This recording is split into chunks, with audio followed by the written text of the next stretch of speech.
ભાગીદારની નિવૃત્તિ। મેં તમને ગયા વિડીયોમાં જ કીધું કે જેવું પ્રવેશ છે એવું સેમ નિવૃત્તિ છે। જો તમને પ્રવેશ આવડે તો નિવૃત્તિ તરત જ આવડી જાય। સેમ મેથડ, બધી જ વસ્તુ સેમ છે। પ્રવેશમાં આપણે ભાગીદારનો ત્યાગ શોધતા હતા, નિવૃત્તિમાં લાભ શોધવાનો, કારણ કે એકના જવાથી બીજા બંનેને લાભ થાય। પ્રવેશમાં નવા આવવાથી બીજાએ થોડો ત્યાગ કરવો પડે। તો આપણે ગઈ વખતે 4 દાખલા જોયા હતા, થોડી થિયરી અને નાના 4 દાખલા। આજે આપણે બાકીના દાખલા ઉપર જઈએ તો દાખલા નંબર 5 જો સી, બી અને ડી 4:5:3 ના પ્રમાણમાં નફો નુકસાન વહેંચતા ભાગીદારો છે। ડી નિવૃત્ત થાય છે। ડી ના નફાનો ભાગ સી અને બી 2:1 ના પ્રમાણમાં મેળવશે। સેમ પ્રવેશમાં આ પ્રમાણેનો દાખલો હતો, નફાનો ભાગ। તો પહેલા આપણે ગુણાકાર કરતા હતા અને પછી નવું પ્રમાણ શોધતા હતા। તો સેમ આ દાખલો જોજો, આવા સેમ 3 દાખલા છે। હું તમને 2 કરાવીશ, એક તમારે હોમવર્કમાં કરવાનો છે, એક્ઝામ્પલ નંબર 9, ખાસ નોંધીને રાખજો। હું તમને આ 2 કરાવીશ, આ બંને સેમ છે, ધ્યાનથી જોજો। ડી નો ભાગ છે 3/12, એ ડી નો જે ભાગ છે બરાબર, એના જવાથી હવે એનો જે ભાગ છે એ સી અને બી 2:1 ના પ્રમાણમાં મેળવશે। તો પહેલા આપણે શું કરવાનું કે જે ભાગ છે આપણે એનો નિવૃત્ત થતા ભાગીદારનો ભાગ અને એના લાભનો ભાગ, આ રીતના આપણે બાકીના ભાગીદારનો શોધીએ।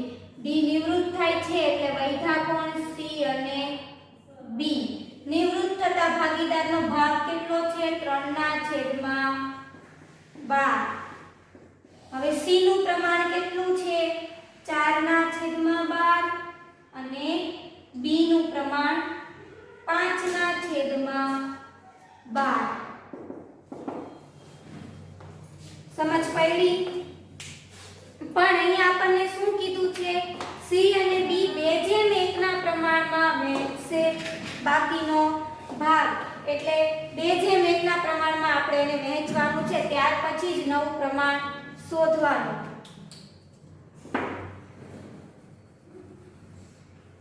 તે પ્રવેશના દાખલામાં આ રીતે હતું, હવે આમાં ચેન્જીસ થાય છે એટલે મેં તમને બંને રીત બતાવી દીધી।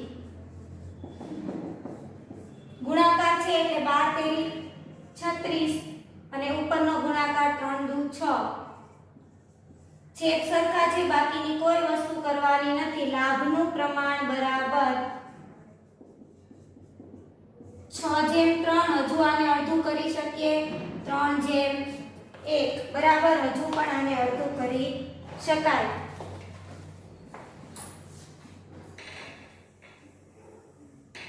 આ લાભનું પ્રમાણ, નિવૃત્ત થતા ભાગીદારનો ભાગ ગુણ્યા લાભનું પ્રમાણ। અહીંયા તમને કહી દીધું છે કે સી અને બી 2:1 ના પ્રમાણમાં મેળવશે, એટલે 2:1 ના પ્રમાણમાં એને એના ભાગ વડે ગુણવાનું। સમજ પડી? પ્રવેશમાં પણ આવો મુદ્દો આવતો હતો ત્યારે આપણે જૂના પ્રમાણ વડે ગુણતા હતા, કારણ કે ત્યાં તમને આવું અમુક દાખલામાં નહીં આપતા હતા, જેમાં આપતા હતા એમાં એના વડે ગુણતા હતા। પ્રવેશને અત્યારે સાઈડ પર રાખો ને આ જો તમને ચોખ્ખું કીધું છે, ડી જે નિવૃત્ત થાય છે એનો 3/12 ભાગ છે એ બાકીના 2 ભાગીદારો 2:1 ના પ્રમાણમાં મેળવશે, એટલે આ 2:1 નું પ્રમાણ આ રીતના આવ્યું 6/3, એટલે 3×6 અને 3×1 = 3। લાભનું પ્રમાણ મળી ગયું, એટલે હવે નવું પ્રમાણ મળી જાય સી અને બી નું। નવું પ્રમાણ તો 2 નું જ શોધવાનું। જૂનો ભાગ 4/12 અને 5/12, આમાં પ્લસની નિશાની।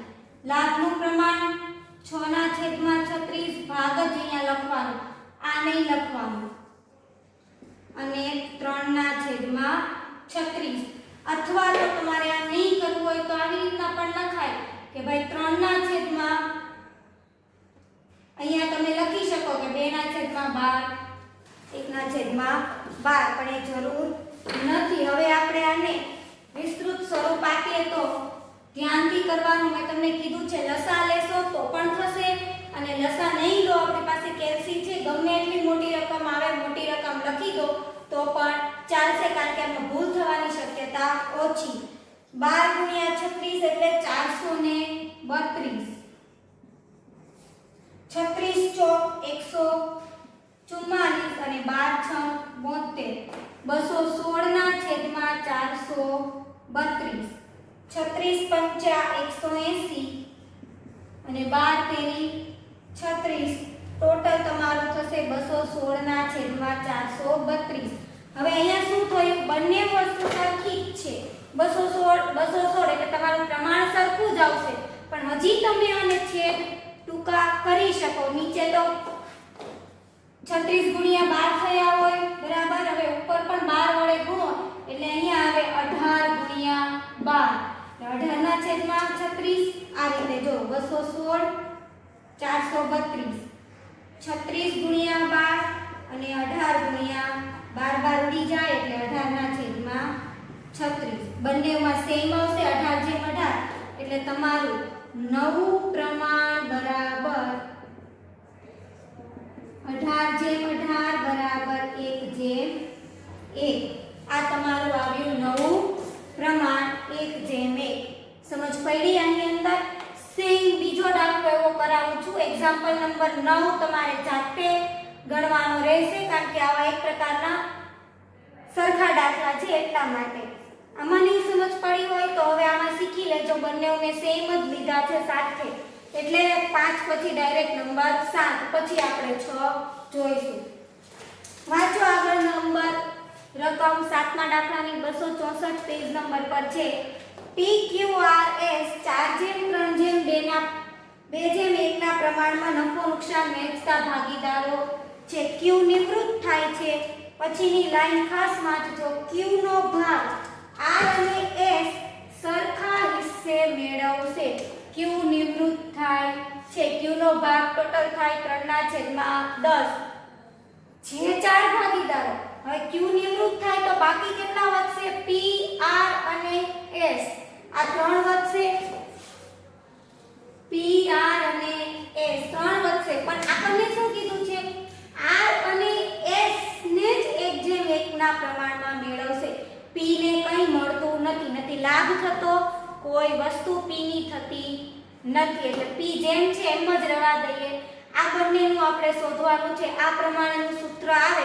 સૂત્ર આ લખવાની જરૂર નથી, પહેલો દાખલો હતો એટલે મેં સમજાવ્યું. તમે હવે ડાયરેક્ટ આમ લખી દો તો પણ ચાલે કે R નો લાભ અને S નો લાભ. નિવૃત્ત થતા ભાગીદારનો ભાગ હોય એ પહેલા કરી દેવાનો. 3/10 ગુણ્યા સરખે હિસ્સે વહેંચશે. Q નો ભાગ R અને S બરાબર, એટલે 1/2 1/2.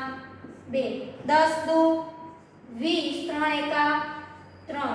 10 દુ 20 અને 3 એકા 3. 3/3 થયું એટલે લાભનું પ્રમાણ બરાબર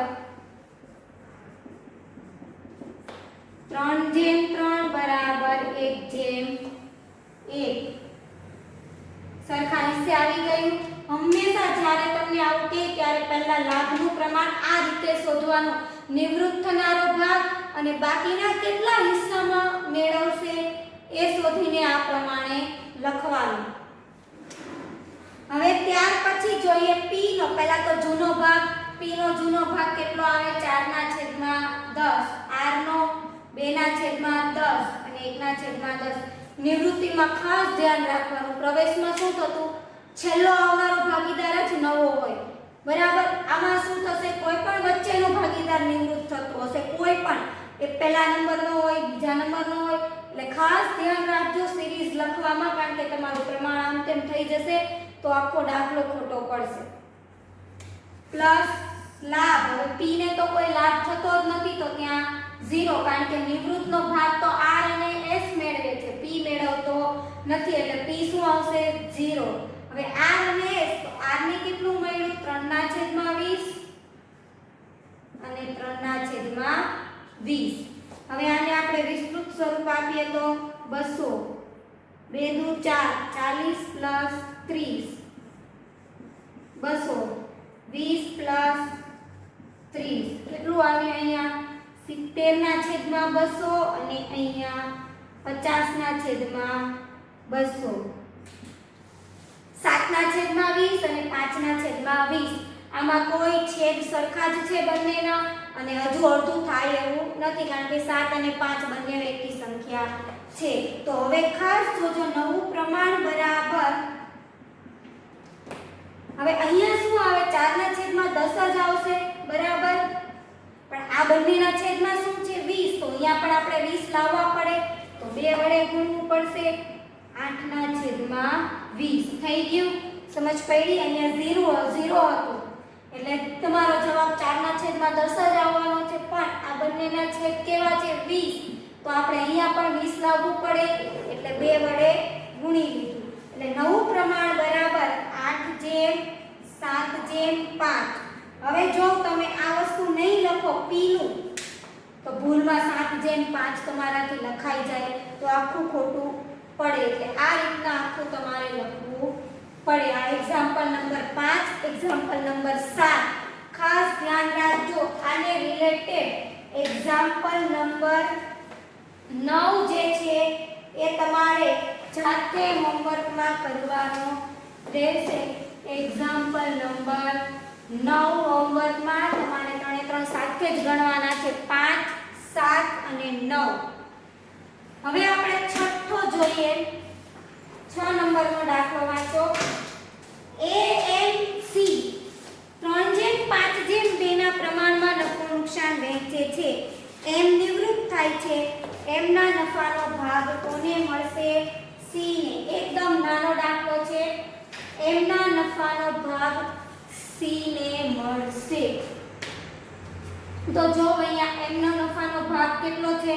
5/10, બરાબર, 5/10 છે. એ સેમ C ને મળશે, બીજાને કાંઈ મળતું, એને કોઈ વસ્તુ મળતી નથી, એટલે C નો લાભ બરાબર 5/10. આ થયો C નો લાભ, કારણ કે C નો જે ભાગ, M નો જે ભાગ છે એ C ને મળશે. હવે નવું પ્રમાણ આપણે નિવૃત્ત થાય છે M, એટલે નવું પ્રમાણ આપણે A અને C વચ્ચે શોધીશું. A નો જૂનો ભાગ કેટલો? 3/10 અને C નો જૂનો ભાગ કેટલો? 2/10. હવે C નો લાભ, M નો ભાગ કોને મળે છે? બધો C ને મળી જાય છે 5/10. તો એને કોઈ વસ્તુ મળતી નથી, બરાબર, એને કંઈ જ મળતું નથી. 5/10 એનું છે 3/10 શું રહેશે? બેઠું મળશે, અને આ C ને મળી જાય છે. આનું આપણે કરીએ તો 10 10 100, 10 દુ 20, 10 પંચા 50, બરાબર, એટલે કેટલું આવ્યું? 50 + 20 70/100, 7/10 અને અહીંયા 3/10. એટલે બીજું છેદ સરખા છે એટલે આની જેમ કરવું પડે એમ નથી, એટલે તમારું નવું પ્રમાણ બરાબર 3/7. સમજ પડી? આની અંદર શું હતું? 3 ભાગીદારો હતા, એક નિવૃત્ત થાય છે. જે નિવૃત્ત થાય છે એનો પૂરેપૂરો ભાગ C ને મળે છે. એમ નિવૃત્ત થાય છે, પૂરેપૂરું C ને મળે છે, એને કોઈ વસ્તુ મળતી નથી, એટલે ડાયરેક્ટ અહીંયા કોઈ લાભ આવી રીતે ગુણાકાર કરવાની જરૂર નથી. હવે એવું કીધું હોય કે M નો ભાગ A અને C ને આટલા હિસ્સામાં મળશે, તો આપણે અહીંયા ગુણાકાર કરવો પડે. એકને જ મળે છે પૂરેપૂરું, જેટલું આનું છે એટલું બધું આને જ એકને જ મળી જાય છે, એટલે એ જ આખો એનો લાભ. એને કોઈ વસ્તુ મળતી નથી, જે મળે છે એ C ને મળે છે. આ રીતે થયું. હવે તમારે આના જેવો જ સેમ 9મો દાખલો કરવાનો છે. આ 2 દાખલા જેવો હોમવર્કમાં. આગળ હવે આપણે બાકીના દાખલાઓ જોઈએ. આગળ જોઈએ દાખલા નંબર 8. આપણે હમણાં 5મો કર્યો, 6ઠ્ઠો કર્યો અને 7મો કર્યો. 9મો હોમવર્કમાં આપ્યો છે, પણ 9માનું તમને જોઈ લો. પહેલા 9માનું ખાલી છેદ સરખા કરવાનું સમજાવી દઉં છું. થોડુંક એમાં ડિફિકલ્ટ છે. A, B અને C 1/2, 30% અને 1/5 ભાગે નફો નુકસાન વહેંચતા ભાગીદારો છે. B નિવૃત્ત થાય છે. B નો ભાગ A અને C 3/2 ના પ્રમાણમાં મેળવશે. હમણાં આપણે જે 2 દાખલા જોયા એ જ પ્રમાણે છે. કે b નો જેટલો ભાગ હશે a અને c મેળવશે એટલે b ના ભાગ સાથે a તમને કેટલા પ્રમાણમાં કીધું છે 3/2 એમાં ગુણાકાર કરવાનો અને પછી નવું પ્રમાણ શોધી લેવાનું પણ આમાં છેદ કઈ રીતે સરખા થાય એ સમજી લો આ 30% એટલે એને શું કહેવાય 3/100 ટકા છે એટલે 3/100 કહેવાશે એટલે આવી રીતના કહેવાશે 3/10 1/5 હવે ત્રણેયના છેદ અલગ અલગ છે એટલે તમે એવું પ્રમાણ નહીં કહી શકો 1/3/1 છેદ સરખા કરવા પડે તો પહેલા આપણે a નો છેદ સરખો કરીએ આનું 10 છે તો બધે આપણે 10 કરીએ 2 ને 5 વડે ગુણવું પડશે એટલે 5/10 બરાબર b નું તો છે જ 3/10 c નું 1/5 આને 2 વડે ગુણવું પડશે એટલે 2/10 એટલે તમારું ટોટલ થયું a b અને c બરાબર 5/3/2 એમાં b નો હિસ્સો આવ્યો 3/10 હવે a અને c 3/2 ના પ્રમાણમાં વહેંચશે એટલે એ પ્રમાણે તમારે આપણે આગળ હમણાં જેમ 7મો દાખલો કર્યો 5મો દાખલો કર્યો એ રીતે જ કરવાનું છે આગળની પ્રોસેસ અહીંયા આ દાખલો નથી પૂરો થતો અધૂરું તમારે જાતે ગણવાનું આગળનું આ દાખલો અહીંયા પૂરો થતો નથી આ ફક્ત તમારી સમજૂતી માટે કે છેદ અલગ અલગ હતા પછી તમે ક્વેશ્ચન કરો છેદ કઈ રીતે સરખા કરવા એટલે એ વસ્તુ નવી હતી એ મેં સમજાવી દીધી 9મા દાખલામાં જાતે ગણવાનું છે હવે આગળ 8મો દાખલાની રકમ વાંચો MNOP 5/3/2/2 ના પ્રમાણમાં નફો નુકસાન વહેંચતા ભાગીદારો છે n અને p બંને નિવૃત્ત થાય છે n પણ નિવૃત્ત થાય છે અને p પણ નિવૃત્ત થાય છે એટલે બાકી બચે કેટલા ભાગીદારો m અને o આ બે જ ભાગીદારો બચશે હવે તમને શું કીધું છે ખાસ વાંચજો n નો ભાગ o ને મળશે અને p નો ભાગ m ને મળશે n નો ભાગ o ને મળશે એટલે n નો ભાગ કેટલો છે 3/12 એ કોને મળશે o ને મળશે એટલે o નું લાભ થશે 3/12 અને p નો ભાગ જે 2/12 છે એ કોને મળશે m ને મળશે તમને ચોખ્ખું કીધું છે એટલે p બરાબર 2/12 o અને p બંનેનું તમારે લાભનું પ્રમાણ કેટલું આવ્યું 3/2 કારણ કે તમને ચોખ્ખું સ્પષ્ટ કહી જ દીધું છે ટોટલ 4 ભાગીદારો છે બરાબર એમાંથી 2 ભાગીદાર શું થાય છે નિવૃત્ત થાય છે બાકીના 2 ભાગીદારો અહીંયા તમારું આવશે 2/3 કારણ કે સિરીઝ વાઇઝ જો પહેલા m છે એટલે આ m ને મળશે એટલે m પહેલા આવશે અને પછી o ને મળે છે એટલે 2/3 અહીંયા 2 4 ભાગીદારો છે 2 નિવૃત્ત થાય છે તમને કહી જ દીધું છે પર્સનલી કે જે n નિવૃત્ત થાય છે એનો પૂરેપૂરો ભાગ o ને મળશે એટલે n નો અત્યારે પેઢીમાં ભાગ છે 3/12 એ પૂરેપૂરો કોને મળશે o ને મળશે એટલે o નો લાભ કેટલો થયો 3/12 અને જે p જે નિવૃત્ત થાય છે એનો ભાગ છે 2/12 એ બેઠો કોને મળશે m ને મળશે એટલે m નો લાભ થશે 2/12 અહીંયા સિરીઝ વાઇઝ પહેલા m આવે છે એટલે લાભના પ્રમાણમાં પહેલા 2 પછી 3 હવે આપણે નવું પ્રમાણ શોધીએ તો પહેલા જૂનો ભાગ m નો જૂનો ભાગ કેટલો થશે 5/12 પછી છે o નો જૂનો ભાગ 2/12 લાભનું પ્રમાણ m નું કેટલું આવ્યું 2/5 3/12 144 12 5 60 અને 12 દુ 24 144 12 દુ 24 12 તેરી 36 144 144 થયું આ થશે 84, આ થશે 60. 12 ગુણ્યા 12 થાય. આ રીતે કરવાનું. પછી આને પણ 12 વડે જ ભાગવાના. કેટલા થાય? 12 × 7 = 84. 12 × 5 = 60. એટલે કેટલું આવ્યું? m અને o બરાબર 7/12 અને o નું આવ્યું 5/12 બરાબર. એટલે નવું પ્રમાણ બરાબર 7/5 અથવા એમ લખો 84/60 બરાબર 7/5.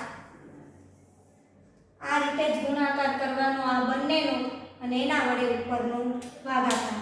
સમજ પડી? 4 ભાગીદારો હતા, 2 નિવૃત્ત થતા હતા. સ્પષ્ટતા કીધું છે. આનો પૂરેપૂરો આને મળશે, આ વ્યક્તિનો આને મળશે. એટલે આપણે લાભના પ્રમાણમાં બીજું કોઈ ગુણાકાર કરવાની જરૂર પડે નહીં, ડાયરેક્ટ જ મળી જાય. નિવૃત્તિના નાના દાખલા એકદમ ઈઝી છે, પ્રવેશ જેટલા અઘરા નથી, એક જ રીત આવે છે. નેક્સ્ટ હવે જોઈએ. હવેના દાખલા તો એકદમ ઈઝી છે. અહીંયા સુધી આપણે નવું પ્રમાણ ને લાભનું પ્રમાણ બંને શોધતા હતા. આ બે દાખલા એવા છે કે તમને રકમમાં નવું પ્રમાણ આપી જ દીધું છે, આપણે ફક્ત લાભનું પ્રમાણ શોધવાનું છે. જો એક્ઝામ્પલ નંબર 10, ABC 5/3 બેના પ્રમાણમાં નફો નુકસાન વહેંચે છે. એની નિવૃત્તિ 12 એટલે એ શું થાય છે? નિવૃત્ત થાય છે. B અને C 40% અને 60% ના ભાગે નફો નુકસાન વહેંચશે. કહી દીધું છે કે 40% અને 60% ના ભાગે શું કરશે? નફો નુકસાન વહેંચશે. એટલે એના નફા નુકસાનનું નવું પ્રમાણ કહેવાશે.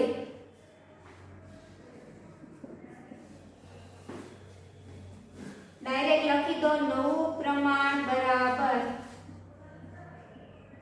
40% જેમ 60%. એટલે શું આવે? 40/100 જેમ 60/100. એટલે 4/6, 2 દુ 4, 3 દુ 6 એટલે 2/3. એનું શું આવ્યું? નવું પ્રમાણ. તમને ડાયરેક્ટ કહી દીધું છે એની નિવૃત્તિ 12. એવું નથી કીધું કે એના નફાનો ભાગ B અને C આટલા પ્રમાણમાં મેળવશે. ડાયરેક્ટ જ કહી દીધું છે એની નિવૃત્તિ બાદ B અને C 40% અને 60% ના ભાગે નફો નુકસાન વહેંચશે. એટલે એનું નવું પ્રમાણ થયું. નવું પ્રમાણ આવી ગયું એટલે હવે આપણે ફક્ત લાભનું જ પ્રમાણ B અને C વચ્ચે શોધવાનું રહેશે. બરાબર.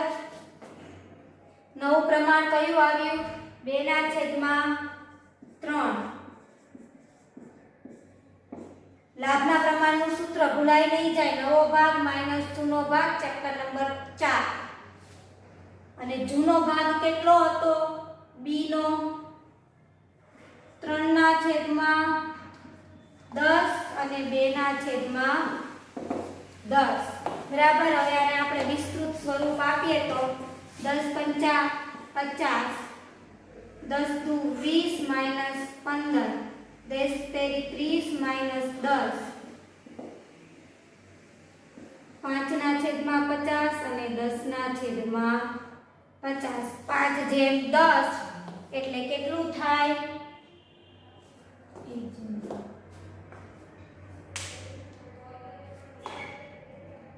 30 અને 5 દુ 10 એટલે અહીંયા શું આવશે?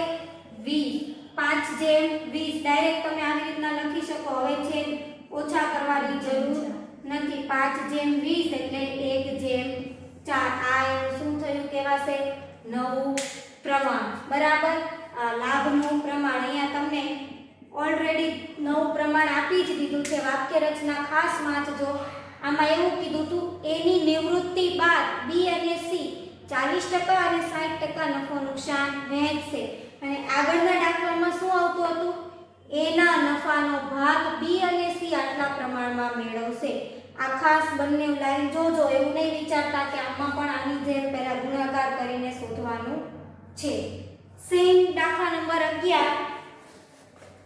ABC 3/2/1 ના પ્રમાણમાં નફો નુકસાન વહેંચે છે. C નિવૃત્ત થાય છે. એ અને બી નું નવું નફા નુકસાનનું પ્રમાણ 7/5 છે. તમને એમાં બેઠું જ આપી દીધું છે, નવું પ્રમાણ 7/5 છે. એટલે હવે આપણે ડાયરેક્ટ શું કરવાનું, લાભનું પ્રમાણ શોધવાનું. નિવૃત્ત કોણ થાય છે? સી. એટલે એ અને બી નું લાભનું પ્રમાણ શોધીએ તો પહેલા નવું પ્રમાણ 7/5 છે, 7/12, 5/12. જૂનું પ્રમાણ 3 ને 5 ને 6, 3/6 અને 2/6. 12 6 72, 6 7 42, 5 6 30 અને 12 2 24. 6/72 અને 6/72. 6/6 એટલે શું આવ્યું? લાભનું પ્રમાણ બરાબર 1/1. સમજ પડી? આ નાના દાખલા છે. હજુ તમારા બે નાના દાખલા બાકી છે, 12 અને 13. આ બે દાખલા થોડા મોટા વિચિત્ર દાખલા છે, જેનો ઉપયોગ પણ નથી થતો, છતાં આપણે ચોપડીમાં છે, સિલેબસમાં છે, એટલે આપણે હવે બે દાખલા કરીશું એટલે નાના દાખલા પૂરા થશે. આમ તમારે અત્યારે પૂરા જ સમજવાના. એ બે દાખલા ખાલી ગણવા પૂરતા છે, કે મોટા દાખલામાં એનો ઉપયોગ આવતો નથી. એટલે 9મું એક્ઝામ્પલ જાતે કરવાનું છે. એના છેદ સરખા કરી દીધા મેં તમને. ઉદાહરણમાં જેટલા પણ નાના દાખલા હોય, સ્વઅધ્યયનમાં પણ જેટલા નાના દાખલા હોય, બધા કરવાના છે. પ્રવેશની કમ્પેરમાં આના નાના દાખલા ઈઝી છે. એક જ રીત આવે છે, આ રીતના આટલા પ્રમાણમાં વહેંચશે ને નાના દાખલાઓ છે, મોટા દાખલા નથી. પછી બીજા સ્ટેપ પર આમાં હવે આપણે બે દાખલા કરીને નેક્સ્ટ વિડીયોમાં 12 અને 13 નંબરનો દાખલો કરીને પાઘડી પર જઈશું. પાઘડીના દાખલા પણ આની અંદર 6 જેટલા જ છે, વધારે નથી. પછી ડાયરેક્ટ મોટા દાખલા પર જઈશું. એટલે આની પ્રેક્ટિસ કરી લેજો. બરાબર?